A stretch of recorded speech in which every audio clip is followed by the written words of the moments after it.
Diana is from Hyderabad in southern India.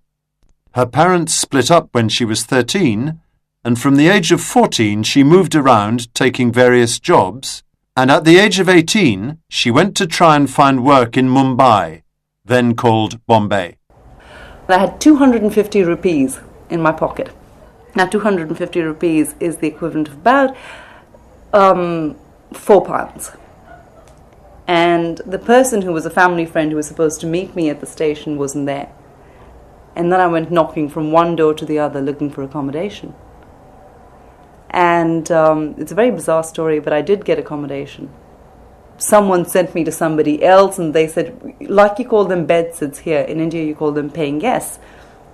And they said, oh, so-and-so person keeps paying guests, go there. And I got sent from one place to the other off this main road. And I knocked on this lady's door and my watch said 7:30. And she opened the door and I said, look, someone told me, can't remember where down the line, someone said you keep, paying guests. And she said, no, I don't, not anymore. I've stopped for the last 3 years. And then I heard the English news in the background. Now the English news is from 9:30 to 9:45. And I said, is that the English news? She said, yes. And what is a young girl like you doing on your own on the streets at this time? And I said, but it can't be because the English news is at 9:30. She said, yes, it's 9:45. And I showed her my watch and it stopped at 7:30. And she said, come inside. She was a Pakistani woman. She was married to an Englishman. She said, come inside.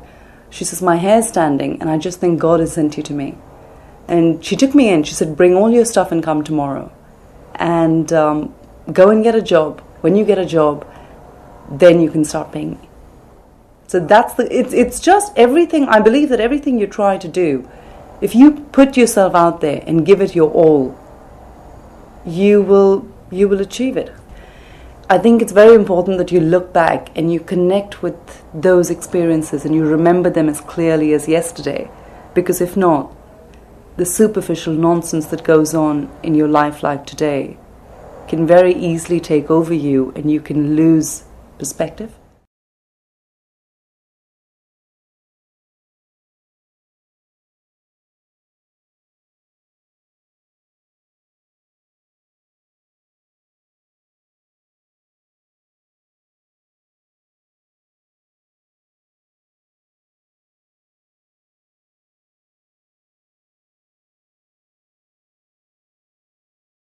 But Diana didn't lose perspective. After a succession of jobs, including managing two of India's most famous pop stars, she was entered into the Miss India beauty competition and she won it. Next, she found herself representing her country in the Miss World competition, something that must have been quite daunting for the 23-year-old. Your biggest fear is I shouldn't trip.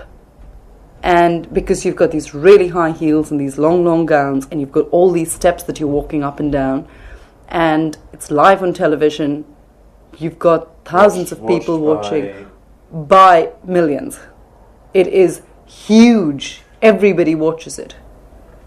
You have more people watching that in India than you'd have them watching the Wimbledon finals or something, or the Olympic Games or something. Yeah. And your biggest fear is I should not go blank because you asked questions on stage. And yeah, you can just freeze. But Diana didn't freeze. In front of a huge worldwide audience, she heard a voice announce that Miss India, Diana Hayden, was the new Miss World. Oh, you feel numb. It's a saturation point. It's too much for you to digest that your grin is stuck on your face. It was stuck on my face for weeks. I would position that crown in such a way that as soon as I opened my eyes, I would see my crown. I did that for weeks. It was such a great feeling. You're just grinning and you are just numb. If that's what euphoria is, You can't speak very clearly. You speak, but you're just so excited you're tripping over your own words.